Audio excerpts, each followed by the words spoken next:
હવે જે પ્રમુખ સ્વામી મહારાજ કહે છે એ સાંભળીએ. તમે લોકોએ અત્યારથી ગોતી નથી રાખ્યું ને? જો વિદ્યાર્થીઓને ઉદ્દેશીને વાત કરે છે.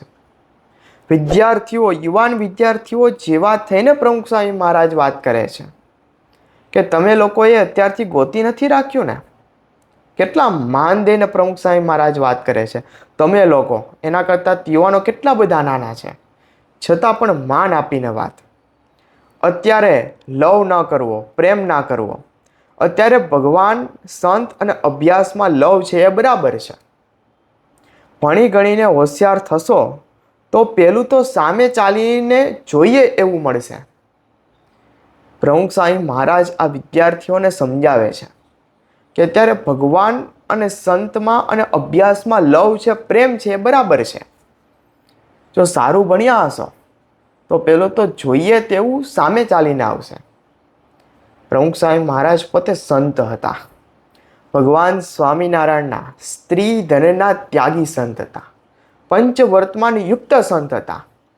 પણ ભગવાન સ્વામિનારાયણની એ વિશેષતા રહી છે કે તેઓએ સંતોને સંસારની વચ્ચે રાખ્યા, લોકોની વચ્ચે રાખ્યા, અને એ લોકોના પ્રશ્નો, આર્થિક, માનસિક, સામાજિક જીવનની અંદર કોઈ પણ પ્રશ્નો આવે તો એ પ્રશ્નોની અંદર આ સંતો એ મદદરૂપ થતા હોય છે, સાંત્વનો અને દિલાસો આપતા હોય છે.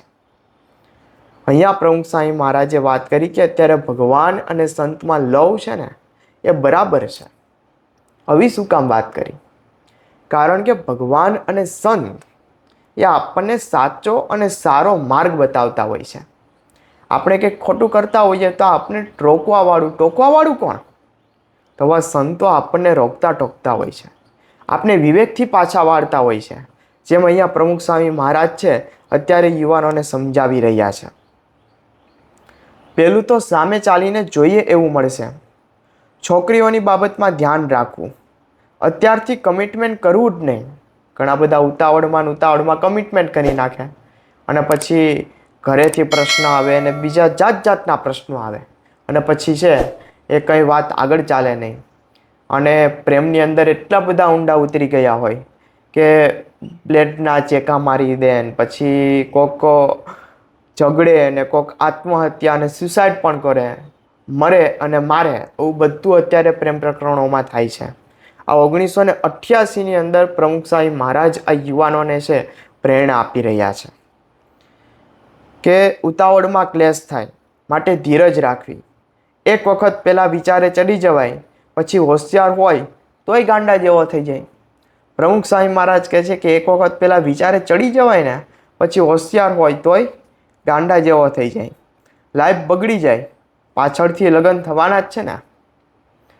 એટલે સમયે જે વસ્તુ મળે ને એ સારું છે. તો અત્યારે વિદ્યાર્થીઓની, યુવાનોની ઉંમર ભણવાની હોય તો ખૂબ સારો વિદ્યાભ્યાસ તેને કરવો જ જોઈએ. અને પછી સારો વિદ્યાભ્યાસ હોય, સારું ભણ્યા હોય તો સારી નોકરી મળે અને સારી છોકરી પણ મળવાની જ છે. આજે સ્વામીશ્રી એક નિષ્ણાત મનોવૈજ્ઞાનિકની જેમ યુવાનોના માનસને પકડીને બોલી રહેલા. તેથી તેઓની વાત એક યુવકના અંતરને ઢંઢોળી ગઈ. તેણે સૌ વચ્ચે જ સ્વામીશ્રીને પૂછ્યું, બાપા, જ્યારે એવો પ્રેમ થયો હોય ત્યારે બધા એક તરફી જ વિચારો આવે, બીજા કોઈ વિચારો ન આવે, એનું શું કારણ છે?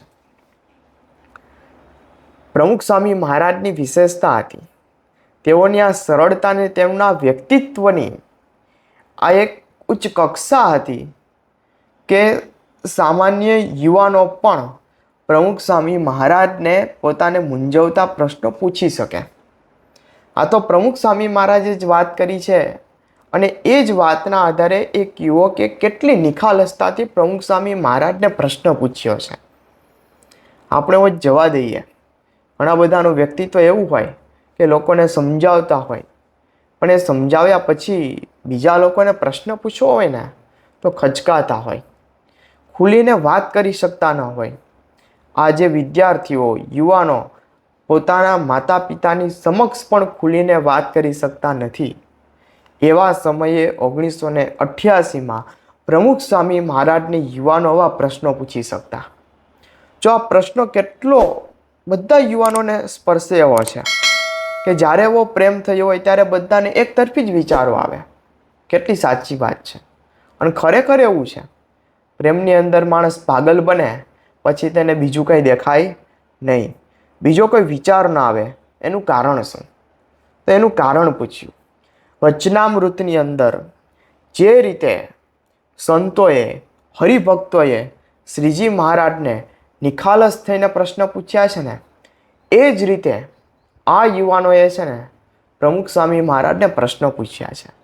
અને એ જ નિખાલસતાથી, શાંતિથી, સ્થિરતાથી, ધીરજથી પ્રમુખ સ્વામી મહારાજે આ યુવાનોના પ્રશ્નોને ઉકેલ્યા છે, એમનો સચોટ ઉત્તર આપ્યો છે. અહીંયા આગળ પ્રમુખ સ્વામી મહારાજ વાત કરે છે એ અજ્ઞાન છે. નિદાન કરતા સ્વામીશ્રી બોલ્યા, પછી સચોટ માર્ગદર્શન આપતા જણાવ્યું. પહેલાં જ પ્રમુખ સ્વામી મહારાજે શું કીધું કે આ અજ્ઞાન છે. વિદ્યાર્થી જીવનમાં હજી આપણું મગજ સ્થિર થયું ન હોય એટલે પછી જ્યાં જોઈએ ત્યાં સાંધા બજાડવાની વાત ચાલે. પણ તું થોડો અભ્યાસ કર, વિચાર પ્રાપ્ત કર. એટલે કે અહીંયા પ્રમુખ સ્વામી મહારાજ વાત કરે છે કે પહેલાં અભ્યાસ કરો અને મેચ્યોર થાવ, સ્થિર થા, અને પછી લગન તો છે જ ને. સ્થિર થયા પછી જે કરીશ તેમાં વિવેક આવશે. પહેલી બુદ્ધિની સ્થિરતા જોઈએ. કાચી બુદ્ધિમાં કાચું જ કપાય. પ્રમુખ સ્વામી મહારાજે કેટલો આમ સચોટ ઉત્તર આપી દીધો. ધાર્મિક સામયિકના વાંચનથી યુવાનો સાથે શરૂ થયેલી ગોષ્ઠી અને યુવાનોને માર્ગદર્શન આપવાનું જે શરૂ કરેલું એને પ્રમુખ સ્વામી મહારાજે છે જમતા જમતા પછી કેવી રીતે આમ સારનો સાર આપી દીધો.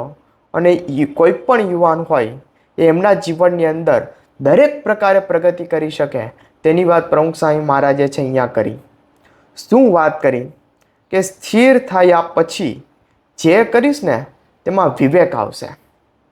વિવેકી પ્રાણી કર વિચાર.